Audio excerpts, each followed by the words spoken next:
So today we're talking about the big question, what is comprehensive financial planning? Joining me today is Jim Pastor, our head academics here at the College for Financial Planning. So Jim, welcome.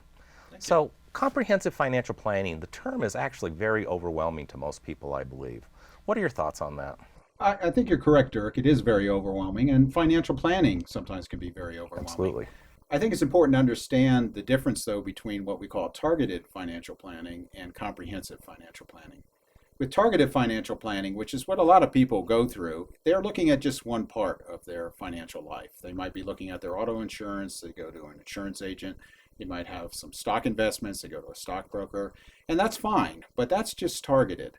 Comprehensive financial planning, though, is the big picture. It's everything. It's how you spend your money, how you earn your money, how you save, how you handle your credit, career choices you make, decisions you make about finances. How do I, what mortgage do I take out? All that is sort of wrapped up into the comprehensive financial planning practice. And sometimes it can be difficult to find someone or go somewhere where you can get that sort of big picture overview as far as what may be best at your particular point in the journey of life at that time. Right. Well, one of the things you do in your foundations class, Jim, is you talk about kind of the pyramid of your life's work and the pyramid of financial planning. You kind of compare those two together.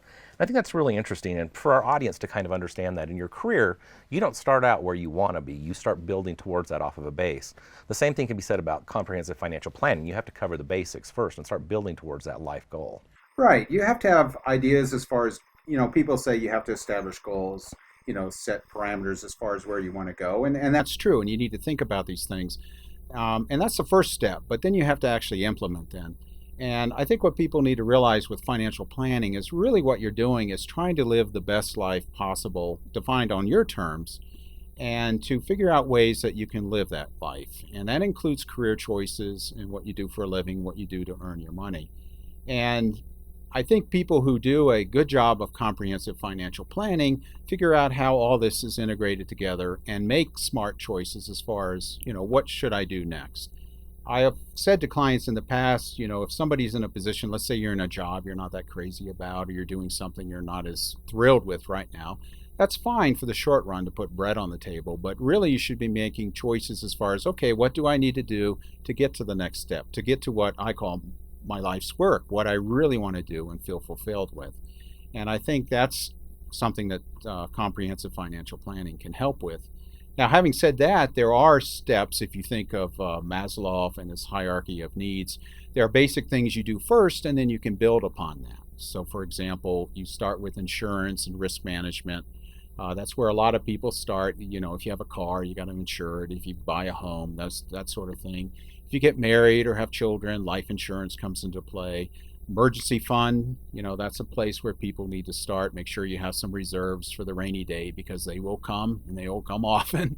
So things like that. And then from there, you can start getting into saving and investing, setting up retirement accounts, taking advantage of employer matches, for example, with a 401k plan, starting to invest and save. And what happens is if you take this approach, sort of this big picture approach, and this includes keeping your debt under control and using debt wisely, that as each year progresses, hopefully you're making progress and you're opening up more and more possibilities and flexibility in your own life as far as choices that you can then make. Well, perfect.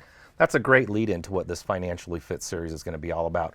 We're actually going to touch on every issue you mentioned during this 12-week series or this 12-episode series. So, I think that's it. Breaking it down into small pieces that you can understand and start applying them is probably the thing that people can find the most success with right away, don't you think? Just Right. picking one thing and saying, I don't have to do it all at once, but let's make sure I'm covered from an insurance standpoint. Let's make Right. sure we have some And savings. what you're pointing out is, and it's entirely true, is it's a process. This is something that you're taking steps as you go along. It is something that is continual, ongoing.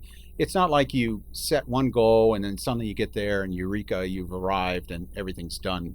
It is a process that will continue, up until, the day you die. Absolutely. And setting goals is such an important part of reaching your dreams. Right. But it's a stepping stone, or as you say, a pyramid, which I like. You build on it, and ultimately you end at the top of the pyramid. So why do you think it is that so many people don't set goals and aren't successful in reaching in reaching their milestones? Well, probably the number one reason is procrastination. Right. We're all busy, we all put things off. And I think another reason is people don't understand that there's degrees of magnitude in decision making. For example, people will pour over consumer reports, or sometimes they'll clip coupons or whatever to save a few dollars. And then you get something as important as employee benefits, or contributing to a 401k plan with a match, or making a pension fund distribution decision. And people will make that decision relatively quickly and easily.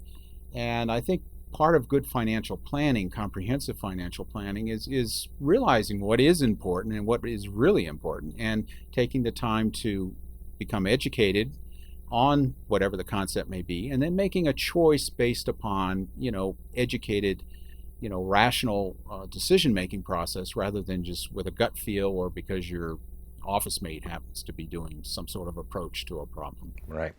Well, one of the things I see as a stumbling block is a lot of people think of financial planning as nothing more than purchasing insurance or picking stocks. Right, And and that's that's really the a targeted. misnomer, correct? That Yes, targeted financial planning is a misnomer, and part of that is the responsibility of the financial planning field, if you want to say that, because you have individuals out there who will say they're financial planners, and they may or may not be financial planners. But true financial planning is all encompassing. It's going to Right. be looking at all these areas.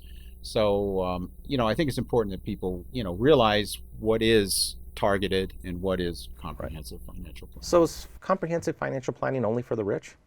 No, no. I mean, remember at the beginning we talked about life choices, and really what it is creating a path for any individual, whether they're single, whether they get married, whether they raise a family, whatever the situation may be, so that they have choices and options down the road, and can be, feel more fulfilled, live a better life, feel better about themselves, and that's good for them and for society. So that's really what the comprehensive financial planning is about. So that has no income levels. And it's always interesting. I mean, if you look at people and their definition of somebody who's wealthy, it tends to always be somebody who's a little bit wealthier than what you are.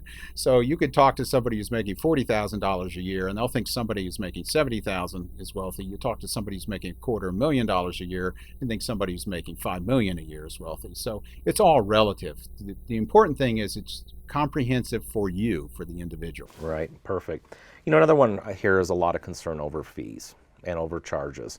And that's something I think we're going to spend a little bit more time on, because that is a very relevant concern for most consumers, correct? That's correct. And you want to get what you pay for. And part of the challenge in financial planning is that there are different ways that planners can be compensated. There can be commissions, there can be fees, there can be what's called fee-based, a combination of the two. And it can be difficult sometimes to see exactly how much you are paying in fees. The important thing, though, the starting point, I think, for a lot of individuals, though, is that the fees can make a huge difference. I mean, 1 or 2% a year may not sound like much, but if you take into account that you lose that money and then you don't get the benefit of the compounding on that money going years and even decades into the future, it does make a huge difference. So that is an important thing to take into consideration. Well, Jim, thank you so much for joining us today. Today we talked about comprehensive financial plans, and we hope that what we discussed will help you to start your planning process. Perhaps just as simple as starting to look at your insurance or building an emergency fund, as Jim suggested. Anyway, it's just a matter of getting started and building on a platform to go forward. Thank you for joining us.